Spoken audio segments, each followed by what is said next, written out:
Assalamualaikum, halo, nama saya Fasiliti Arfia.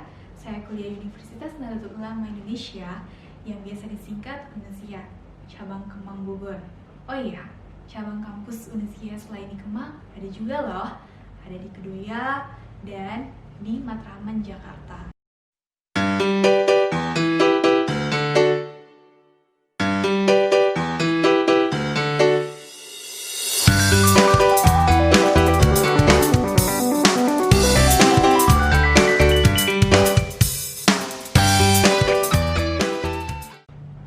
Baik, di sini saya akan memenuhi tugas ujian akhir semester pada mata kuliah Politik dan Etika Pendidikan Islam yang berjudul Pendidikan Multikultural Refleksi Kebinekaan di Indonesia.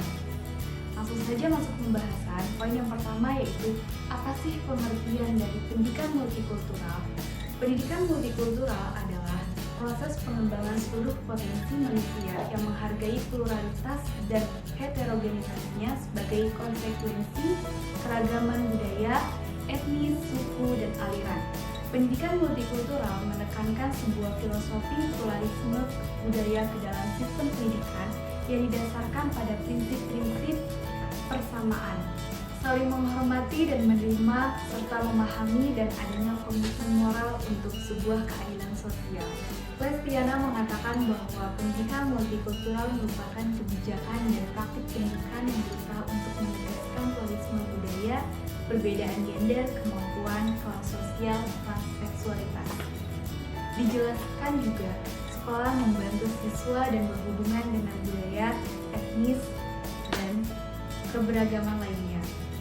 Dalam kerangka James Bent, pendidikan multikultural memiliki beberapa dimensi yang saling berkaitan satu dengan yang lain, yaitu yang pertama, content integration, yaitu mengintegrasikan berbagai budaya, baik teori maupun realitas dalam mata pelajaran atau disiplin ilmu.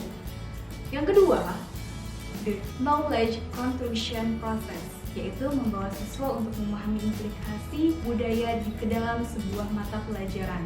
Yang ketiga, an equity pedagogy, yaitu menyesuaikan metode pengajaran dengan cara belajar siswa dalam rangka memfasilitasi prestasi akademik siswa yang beragam baik dari segi ras, budaya, agama, ataupun sosial. Yang keempat, prejudice reduction, yaitu mengidentifikasi karakteristik ras siswa dan menentukan metode pengajaran mereka. Oleh karena itu, pendidikan multikultural memerlukan sebuah metode dan pendekatan agar terimplementasi dengan baik sesuai tujuan pendidikan itu sendiri. Ada 4 metode pendidikan multikultural. Apa saja sih? Yang pertama yaitu metode kontribusi. Metode ini diterapkan dengan mengajak pembelajar berpartisipasi dalam memahami dan mengapresiasi kultur lain yang berbeda dengan dirinya. Dalam implementasinya yang lebih praktis, metode ini antara lain diterapkan dengan menyertakan peserta didik memilih buku bacaan bersama dan melakukan aktivitas bersama. Selain itu, siswa juga diajak mengapresiasi event-event keagamaan maupun kebudayaan yang terdapat dalam kehidupan masyarakat. Pengampu pendidikan seperti kepala sekolah, guru, bisa melibatkan peserta didik di dalam pelajaran atau pengalaman yang berkaitan dengan event-event tersebut. Kedua, metode pengayaan.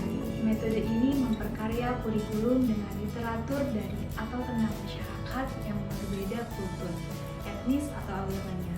Penerapan metode ini misalnya dengan mengajar peserta didik menilai atau menguji dan kemudian mengapresiasikan cara pandang masyarakat, tetapi peserta didik tidak mengubah pemahamannya tentang hal itu, seperti tata cara atau ritual ibadah, pernak-pernik dalam ritual ibadah, pernikahan, dan lain-lain.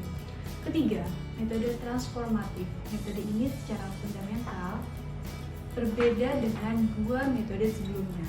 Metode ini memungkinkan peserta didik melihat konsep-konsep dari sejumlah perspektif budaya, etnik, dan agama secara kritis. Metode ini memerlukan pemasukan perspektif-perspektif, kerangka-kerangka, referensi, dan gagasan-gagasan yang akan memperluas pemahaman pembelajaran tentang sebuah ide.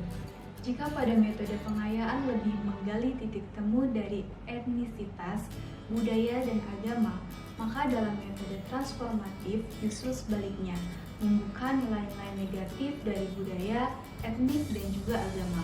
Metode ini dapat mengubah struktur kurikulum dan memberanikan peserta didik untuk memahami isu dan persoalan dari sejumlah perspektif etnik dan agama tentunya.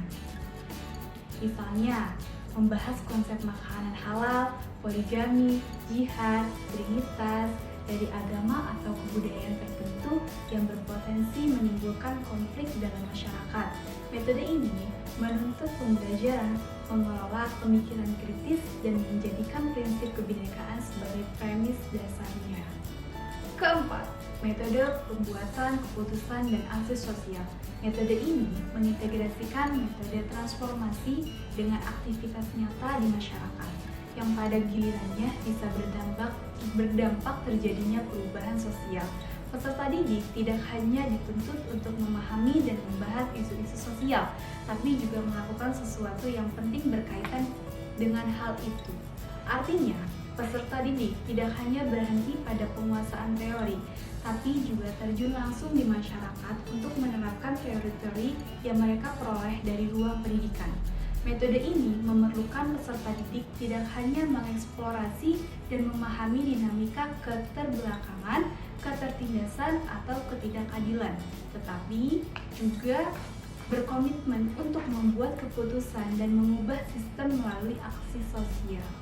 Oke, poin selanjutnya yaitu pembelajaran pendidikan multikultural bagi pendidikan Islam ada 5 bagian. Yang pertama, pendidikan multikultural yang memperhatikan secara sungguh-sungguh terhadap latar belakang peserta didik, baik dari aspek keragaman, suku, ras, agama, kepercayaan, dan budaya. Multikulturalisme adalah proses penanaman cara hidup menghormati, tulus, dan toleran terhadap keanekaragaman budaya yang hidup di tengah-tengah masyarakat. Pendidikan multikultural adalah konsep, ide, atau falsafah sebagai suatu rangkaian kepercayaan dan penjelasan yang mengakui dan menilai pentingnya keragaman budaya dan etnis dalam membentuk gaya hidup, pengalaman sosial, identitas pribadi, kesempatan-kesempatan pendidikan dari individu, kelompok, maupun negara. Kedua, multikulturalisme dalam pendidikan Islam. Multikultural dalam pendidikan Islam dapat ditelusuri melalui sistem pengelolaan lembaga pendidikan Islam yang terkait dengan sistem, proses, dan orientasi. Sebagai sebuah sistem, pendidikan Islam menjadi satu dalam sistem pendidikan nasional, sehingga secara implisit orientasi pendidikan Islam searah dengan tujuan pendidikan nasional, yakni dalam rangka melahirkan manusia Indonesia seutuhnya, dengan tujuan memberikan bimbingan terhadap pertumbuhan rohani dan jasmani menurut ajaran Islam, sebagaimana digambarkan dalam tujuan pendidikan nasional. 3. Kurikulum. Pendidikan multikultural melalui pendidikan agama Islam dapat dilakukan melalui pemberdayaan, slot-slot kurikulum, atau penambahan atau perluasan kompetensi hasil belajar dalam konteks pembinaan akhlak mulia dengan memberi penekanan pada berbagai kompetensi dasar. Kemudian, pendidikan multikultur melalui pendidikan agama Islam juga harus dilakukan dalam pendekatan deduktif, diawali dengan kajian ayat dalam tema relevan, kemudian dikembangkan menjadi norma-norma keagamaan, baik norma hukum maupun etik. 4. Solusi pengembangan pendidikan multikultural di Indonesia. Pengembangan dan penerapan pendidikan multikultural di Indonesia tampaknya sangat cocok karena Indonesia terdiri dari banyak suku, etnis, agama, budaya, dan bahasa, politik, mazhab, aliran, dan sebagainya.